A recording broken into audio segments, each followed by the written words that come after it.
गुजरबलिया के सेवानिवृत्त शिक्षक शंकरलाल सोनी ने एक अनूठी मिसाल पेश की है।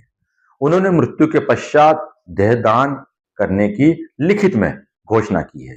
उल्लेखनीय है कि मंदसौर मेडिकल कॉलेज के अंदर देहदान प्राप्त न होने से कई चिकित्सीय परीक्षण नहीं हो पा रहे थे।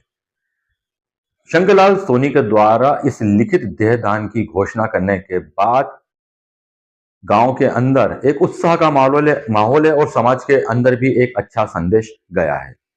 शंकरलाल सोनी ने आमजनों से भी अनुरोध किया है कि वे हो सके तो देहदान करने का संकल्प जरूर लें, ताकि मेडिकल साइंस में उनके बॉडी का परीक्षण करके आने वाले बीमारियों और दवाइयों की खोज की जा सके। इस मौके पर बड़ी संख्या में ग्रामवासियों ने उनका स्वागत भी किया। इस मौके पर लायंस क्लब की टीम भी यहाँ पर मौजूद थी। बड़ी संख्या में वरिष्ठ जन यहाँ पर मौजूद थे जिन्होंने इनकी इस पहल का स्वागत किया है। मैंने प्रशिक्षण लिया था। उसके बाद वहीं से 2 अगस्त 1960 को मेरा अपॉइंटमेंट लेटर पाथोड़ा पद के लिए नियुक्त हुआ था, लेकिन किसी 2 अगस्त 1960 को पाथोड़ा नियुक्त हो गया, पर किसी त्रुटिवश कारण से फिर 27 अगस्त 1960 को यहाँ गुजरबलिया स्कूल में मैंने सेवा प्रदान की। उसके बाद 1986 तक 26 साल वर्ष तक इसी गुजरबलिया शाला में सेवा प्रदान करी। उसके बाद प्रमोशन हुआ और डिगामाली चला गया। 94 तक वहाँ सेवा प्रदान करी। उसके बाद में कचरल नारगढ़ चला गया और 2001 को वहीं से मैं सेवा निवृत्त हो। गुजरबलिया में देहदान का आयोजन मेरे दादाजी श्री शंकरलाल जी डोनवाल के द्वारा किया गया है और उसी उपलक्ष्य में दादाजी ने एक प्रेरणा स्रोत है कि उन्होंने पूरा जीवन जो है शिक्षा में बिताया है और आज वो चाहते हैं कि मरने के बाद तो शरीर को वैसे ही जलाया जाता है, लेकिन उससे अच्छा है कि देहदान करना, जिससे किसी को शिक्षा मिल सके, या भी अंग दान भी करना। उनको अगर किसी को अंग की आवश्यकता है तो वो भी कर सकते हैं। उसी के साथ साथ यहाँ पर शिविर भी लगाया गया है। हृदय रोग, नाक कान गला रोग, उसके बाद अगर किसी को आंखों में दिक्कत है तो उसका भी चेकअप कराया जा रहा है और सब तरह की यहाँ पे सुविधा दी गई है। और बस यही आपसे कहना। अभिवादन, थैंक यू सो मच कि मुझे अपॉर्चुनिटी दे रहे हैं। मैं नाक कान गला स्पेशलिस्ट हूँ।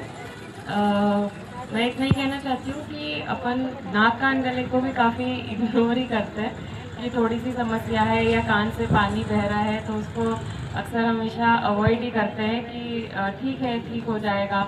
लेकिन वही है, सही समय पर इलाज लेने से सही उपचार होता है।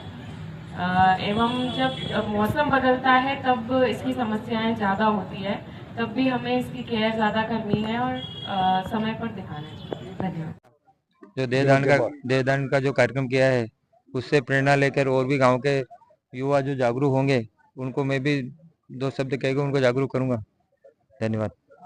शिक्षक के बिना ये जीवन क्या, कुछ भी नहीं, बस अंधकार यहाँ। और शत शत नमन इन शिक्षकों को जिनके कारण रोशन ये सारा जहां। अगर आपके ग्राम में ऐसी एक शख्सियत है जिससे आप प्रेरणा ले सकते हैं देहदान करने की, तो आपको भी प्रेरणा लेना चाहिए, देहदान करना चाहिए। ये और देहदान की घोषणा भी की गई है, ये बहुत ही अच्छी और खुशी की बात है। मैं जो हम सुधार सकते हैं, हम नियमित आधे घंटे से लेकर पौन घंटे तक अपने शरीर पे दें, एक्सरसाइज करें। वो किसी भी फॉर्म में हो सकती है, तेज वॉक करने के फॉर्म में, साइकिल चलाने के फॉर्म में, मेहनत करने के फॉर्म में। को और प्रत्येक परिवार को जो ईश्वर का रूप है, हम कहीं साधना करते हैं। सोसानंद जी बैठे हैं, उनके भाषण, उनके आशीर्वचन के बाद तो नहीं बोलना चाहिए, पर फिर भी भगवान क्षमा चाहते हुए हमारे जीवन में ये ध्येय और संकल्प होना चाहिए कि हम प्रत्येक मानव के लिए कुछ करके चलें, क्योंकि जीवन बार बार नहीं मिलता है। और हम कहीं भी कितने उपवास तीर्थ यात्रा कर लें, लेकिन उसके फल के बराबर मानव सेवा का फल है। अगर हमने तीर्थ के बराबर अगर मानव सेवा कर दी, घर में हम परिवार के बुजुर्गों पर चिड़चिड़ करते हैं और बाहर सेवा करते हैं, तो वो गलत हो जाता है, कुछ भी फायदा नहीं होता है। जब तक हम मानव सेवा में नहीं लगे तो मैं बहुत लायंस क्लब का और पूरी टीम का भी साधुवाद ज्ञापित करता हूं।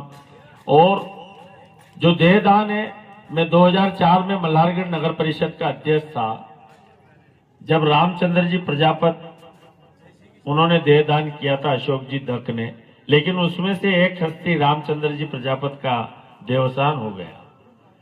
अभी 22-23 में उनका देवसान हुआ। बड़ी फॉर्मेलिटी थी, मैं नगर पंचायत अध्यक्ष था, मेरा भी शपथ पत्र बना। मैंने भी शपथ पत्र परिवार का, पुत्र का, पुत्री का, पत्नी का, सबका शपथ पत्र इसमें परिवार का भी लगता है कि देहदान में। और जब उनका देवसान हुआ तो बड़ा एक कहीं दूर से लोग आए, और जब अरविंदो हॉस्पिटल में हम सब लोगों को जाना हुआ, उनकी बॉडी को अरविंदो हॉस्पिटल में ले गए और वहां पर जब डॉक्टरों के द्वारा उनको रखा गया, और ये एक मानव